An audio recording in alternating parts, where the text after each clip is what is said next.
6 months ago, I was here, okay, updating from the panel user point of view. So now there are changes happening, so I'm going to update the additional things that happened between last June until now. There are updates. Okay, thank you, Ari, and thank you, ARC, for giving us a chance to share. And I'm Sharul, Rashid. I'm Group Technical Authority, Petronas, Instrument and Control. Actually, GTA is Group Technical Authority is like a chief engineer from ExxonMobil, but specific in Instrument and Control. And together with me is Zafran. Zafran Abdulaziz is my principal engineer. He is actually the project manager. I'm supposed to have Rashid here, but he's not available here. I will have Zafran to explain the detail in a moment, but let me share my part first.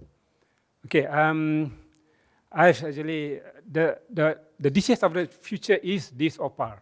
It was actually pushed by management, by my boss.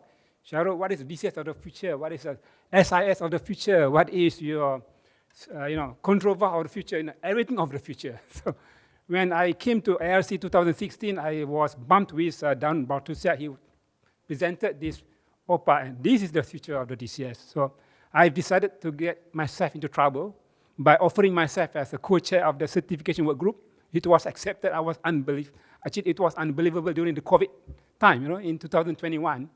And there was an offer to actually open the position for CWG. I just play around, just pushing my CV and hoping that they don't get it. They don't bite on my CV. Suddenly they say, you are appointed as CWG, co-chair. Wow, okay. Then I'm working with at Aegis, Intel. It has given me the best internet exposure in my life, actually. And here I am now with all of you here to update you this open process automation. So we are active, and we want to pursue this. We want to make it happen. We work together with Intel, and we are a strong advocate of OPA. And we are now having our test bed we have actually finished our factory acceptance test back in Puchong in Kuala Lumpur. Our system integrator is Yokogawa. And then we make a further move. We sign up collaboration agreement with ExxonMobil that will allow us to share non-competitive information that we learned from the test bed with our collaborators and users. For example, ExxonMobil, Chevron, etc. We are working, basically, we signed October 22. I start having monthly engagement with the collaborative partners of these end users, which is quite delightful and insightful. Okay, next. Okay, the motive of this is basically very simple. I think many people know we are, because of the proprietary, etc. And we need to move on to this open system and interoperable, etc. And when I realized this system is basically a lot of IT terminologies. Then I thought to my engineers, hey, we need to prepare our workforce. If we bring this system, when the system is available by 2025, even now, 2 days ago, but Don announced, the system is available, the specs is available for you to build. So that's quite a very important announcement, that you guys, the system manufacturers can actually start building and do the test bed, actually put in actual system. And ExxonMobil is going to do that, 2,000 points. We are doing not 2,000 points, 200 points, okay? 10% of what's the amount of the IO points that we are going to roll to our field. Our field is basically not a real plant. Our field that we want to field trial is basically a training plant. Back in 2011, Petronas decided to construct a training plant. A real control valve, a real transmitters, a real platform, onshore, so that we can bring in the technicians so that they can have a field, they can do actual mistake on the testing, on the training plan, right? So that they don't do the mistake on the actual plan. So that environment is very safe environment for us. So we decided that this test bed must be deployed to that environment, to that hook up to the actual valve, hook up to the actual transmitters, hook up to the actual process. So our mission is to deploy it by Q2. So we have finished our testing, factory acceptance test, and now we are going to move to Q2 this year to deploy. Okay. And as I mentioned, I need to prepare my workforce to understand better what is the system. So with this test bed, now I can get my engineer to play around with it. By playing around, they can see in physical, and you can start teaching them about the theory behind it, the system management, the system orchestration, those things that have never existed in the OT space. So that's a very important philosophy, because I don't want, by 2025, or even now, when we want to roll out the system, one thing that will be pushed back is the risk management. We cannot bring technology that can bring risk to the plant. The risk is simple. When you do a risk management, the operator will say, or the engineer will say, we are not familiar. The moment they say not familiar, that's a big risk to the plant. That's a big risk. And another question is that who is going to be accountable? Who is going to take responsibility? So we need to prepare not only the workforce of Petronas, not only the end users Petronas, also the ecosystem system providers.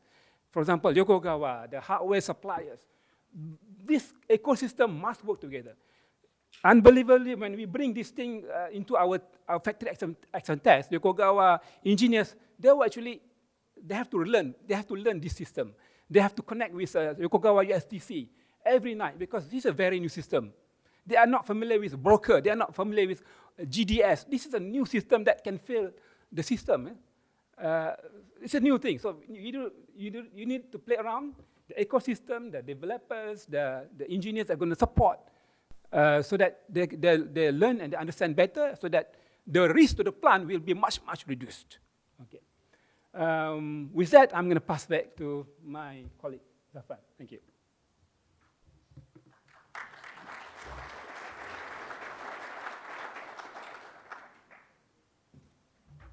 Okay, thank you, Sharul, for that. Okay, let me introduce myself. My name is Zafran.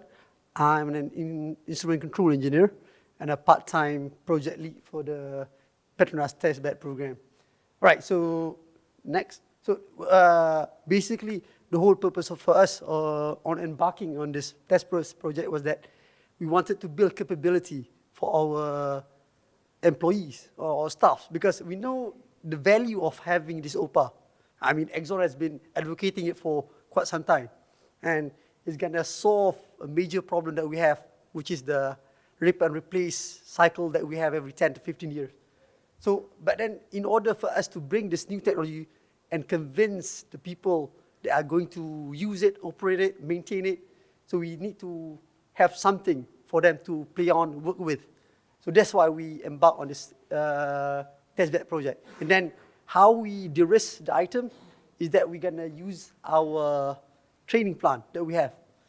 It's pretty much the same as what you would see in an upstream facility, separator process, glycol, rehydration, everything.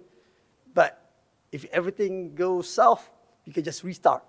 There's no affecting our bottom line. Right. Okay, so this is the journey that we've mapped out. We're at the middle there. We've just done our FAT back in December, just before Christmas. We were rushing towards it because it's the annual budget cycle that we had to finish it before the new financial year starts. Otherwise, we don't have money to pay for our SI. All right, so we started back in Q2 of 2022 when we awarded the contract to Yokogawa as our system integrator. And then we had in Q3 and Q3 we signed agreement with Exxon for the end user collaboration. And then we started in earnest the EPCC of the testbed in May, June timeframe. So that's where we started with Yokogawa coming out with the functional design specs and everything. That's where we are here at FAT. There's a lot of learnings that we've seen during the FAT. Totally new system. It's not the same as our legacy system. We have a lot of Yokogawa's, Honeywell's in our system. Our engineers are pretty much familiar with that, been working with it for the past 20, 30 years. And when this comes out, it's just totally new stuff. A lot of IT stuff that we need to be familiar with and get us up to speed. And the next thing that we're going to see is that we're going to deploy to site in Q2. Sorry for the typo. It's going to be sometime in April or May this year. Because like I mentioned, we had a lot of learnings during FAT. So we're going to do a revalidation FAT in March. So and then we foresee that we're going to hand over it to our INSTEP facility in Q3. And then that's where we're going to start building the module development. Because like I said, it's for capability building of our staff to prepare for this DCS of the future. We know it's coming, so we want to shorten the learning curve. So that's why we made this program. Okay, so this is the typical architecture that we have in our facility for the test bed program. So on the left side, you can see the typical OP architecture, and on the right-hand side is the Yokogawa implementation of those architecture. So that, the right-hand side is the software architecture. It shows the software packages and how it interrelates for each other. So Sharul was talking about the broker, the GDS and everything. So this is totally new for us. So when we had the FAT, a lot of things that we need to figure out. If things will go wrong, it's not going to be the same way of us troubleshooting with the typical legacy DCS. It's a totally new troubleshooting skill that we need to acquire and be accustomed to.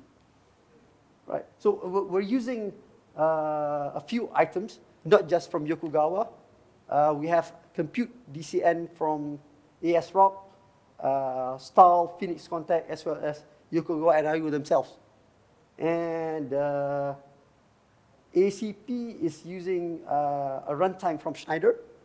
The HMI, Historian, and LabVIEW is using Yokogawa items. And for system management, we have Zabbix and Ansible for system monitoring and system automation. All right. Okay, so this is what we have so far. Because we're actually doing it on a brownfield training plant, so we had to marry that.